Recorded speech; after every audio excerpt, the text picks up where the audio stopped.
کر رہا ہے، مثلا شیعہ ہی توہین کے حوالے سے نشانے پہ کیوں ہوتے ہیں؟ آپ گستاخی کرتے ہی کیوں ہیں؟ کیا ذاکرین ممبروں سے گستاخی نہیں کرتے؟ جس کی جو بس میں آتا ہے امہات المومنین کے لیے، صحابہ کرام کے لیے نہیں کہہ دیتا دھرلے کے ساتھ؟ میری بات یہ ہے کہ اگر کوئی ایسا کرتا ہے نا تو اس کو سب کو مل کر اس کے خلاف FIR کاٹنی چاہیے. میں اس میں آپ کے ساتھ ہوں. جو ایسا کرے، اگر ایک بندہ ایسا کرتا ہے تو آپ 25 کروڑ پر الزام لگائیں گے. بہت سارے صحابہ نے شراب پی، آپ کہیں گے سارے صحابہ نعوذ باللہ شرابی تھے؟ جنہوں نے شراب پی ان کو سزا بھی ملی. تو اس کا مطلب یہ ہے اگر کسی نے بدکاری کی، وہ تو شراب کے حکم لانے سے پہلے ہے نا، نہیں اس کے بعد کی. شراب کے حکم کے آنے سے پہلے تو سزا بھی نہیں تھی نا. میں سزا کی بات کر رہا ہوں. جن کو درے لگے ہیں شراب پینے پر کب لگے ہیں؟ شراب کے حکم کے، حرمت کے حکم کے آنے کے بعد. تو وہ کون تھے؟ کافر تھے؟ نہیں، کافروں پر تو کوئی پابندی نہیں ہے. مسلمان تھے. تو وہ مسلمان کون تھے؟ مدینہ والے تھے. مدینہ والے کون تھے؟ جو رسول اللہ کو دیکھ چکے تھے. تو صحابی کی تعریف کیا کی جاتی ہے؟ جس نے ایمان کی حالت میں نبی کریم کو دیکھا ہو. تو اس کا مطلب ہے ان پر یہ حدیں جاری ہوئیں. کیا صحابہ میں ہاتھ کٹے یا نہیں؟ صحابہ کو قتل کے جرم میں پھانسی یا ان کا سر کاٹا گیا یا نہیں؟ صحابہ کو اس بدکاری کے جرم میں درے لگے یا نہیں؟ اگر لگے تو قرآن کی آیات انہی کے لیے نازل ہوئی ہے نا. اس کے بعد جا کر قانون تدوین پاتی ہے.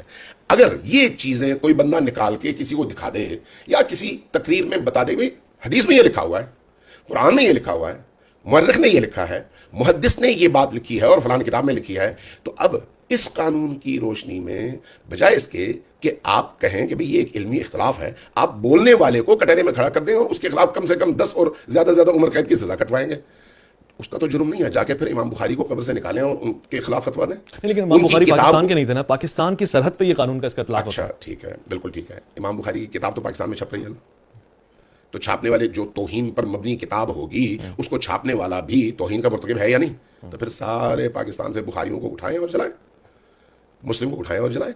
کیونکہ جتنی توہین اللہ کی، رسول اللہ کی، امہات المؤمنین کی، سابقہ انبیاء کی، صحابہ کی، اہل البیت کی، بخاری میں، مسلم میں موجود ہے. دنیا کی کسی کتاب میں نہیں ہے. کیا بات کر رہے ہیں؟ جی ذرا پڑھ کے دیکھ لیں آپ. یہ تو مجھے مسلمان کی کتاب ہے. اگر ایسا ہے تو مجھے کوئی ٹائم دیں، کوئی اور پروگرام رکھیں، میں ایک ایک کر کے، وہ ہزاروں ہیں، یہ درجنوں میں نہیں ہے.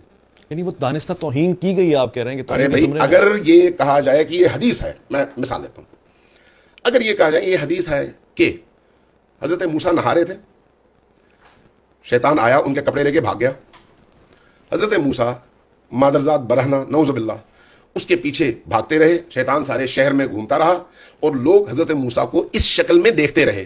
تو یہ حضرت موسیٰ کی تعریف ہے، تنقیص ہے، توہین ہے، کیا ہے؟ قابل برداشت ہی نہیں ہے. اچھا اگر کوئی یہ کہے کہ بخاری کی حدیث ہے کہ نبی کریم اپنی زوجہ حضرت ام المؤمنین عائشہ کے ساتھ، اب یہ باتیں میں کیسے، مطلب میں سننا ہی نہیں چاہ رہا، میں دلی میرا بجھ رہا ہے اس کو سن. پھر بخاری کو میں اسی لیے کہہ رہا ہوں نا پابندی لگا دیں. چونکہ بخاری میں یہ حدیث ہے نا کہ آپ اور حضرت عائشہ چادر کے نیچے تھے، حضرت ابو بکر داخل ہوئے اپنی جگہ سے ہلے نہیں. یہ ساری چیزیں آپ کہہ رہے ہیں کہ یہ موجود یہ توہین ہے یا نہیں؟ یہ توہین ہے یا نہیں؟ رسول اللہ کی بھی توہین ہے، حضرت ام المؤمنین عائشہ کی بھی توہین ہے کہ ان کے بند حجرے میں کبھی حضرت ابو بکر داخل ہوتے ہیں، کبھی حضرت عمر داخل ہوتے ہیں، کبھی حضرت عثمان داخل ہوتے ہیں، جبکہ وہ نامحرم ہے. ایک مولوی صاحب اپنی بیوی کے لیے کبھی بھی اس طرح کی کوئی بات ایک لمحے کے لیے قبول کرنے کو تیار نہیں ہوتے. کوئی بھی غلط کی شان میں کیسے تیار ہو جاتے ہیں؟ کوئی بھی غلط آدمی. اگر ایسا ہے تو پھر ان کتابوں کو آگ لگانی پڑے گی نا. پھر اچھا میں آپ سے توہین تو ہے. جنہوں نے وہ کتاب چھاپی ہے ان پر توہین کا پرچہ کروائیں، جنہوں نے اس کا ترجمہ کیا ہے ان پر توہین کا پرچہ کروائیں، جس ادارے نے چھاپا ہے اس ادارے کو بند کروا دیں. تو پاکستان میں کیا بچتا ہے پھر آپ کے پاس؟ تاریخ اسی طرح سے اٹھا کر دیکھ لیں. جتنے محدثین کی بڑی بڑی کتابیں ہیں وہاں پر بڑے بڑے نام آور شخصیات کے حوالے سے ایسی ایسی چیزیں موجود ہیں، اور ان میں سے کوئی بھی، میں آپ کی اطلاع کے لیے عرض کروں، شیعہ نہیں ہے. کوئی شیعہ نہیں ہے کہ کوئی کہے یہ شیعوں کی روایت ہے. نہیں بھائی، امام ابن ابی شیبہ شیعہ نہیں ہے، بخاری شیعہ نہیں ہے، تبری شیعہ نہیں ہے، کامل شیعہ نہیں ہے، ابن اسیر شیعہ نہیں ہے، البدایہ والنہایہ شیعہ نہیں ہے، یہ جو صحاح ہیں ان کا کوئی مصنف شیعہ نہیں ہے. اگر آپ کو اس طرح کی ساری چیزیں وہاں سے مل جائیں تو اب آپ اس کے بعد کیا کہیں گے؟ یہ توہین ہے یا نہیں ہے؟ اگر اس کو آپ توہین کہیں گے تو پھر کچھ نہیں بچتا. اگر آپ اس کو توہین نہیں کہیں گے تو پھر بولنے والا اور وہ بیان کرنے والا وہ بھی توہین نہیں کر رہا. تو اس لیے توہین کی تعریف ضروری ہے کہ توہین کس کو کہتے ہیں. سارا مدعا یہ ہے کہ توہین ڈیفائن ہو جائے.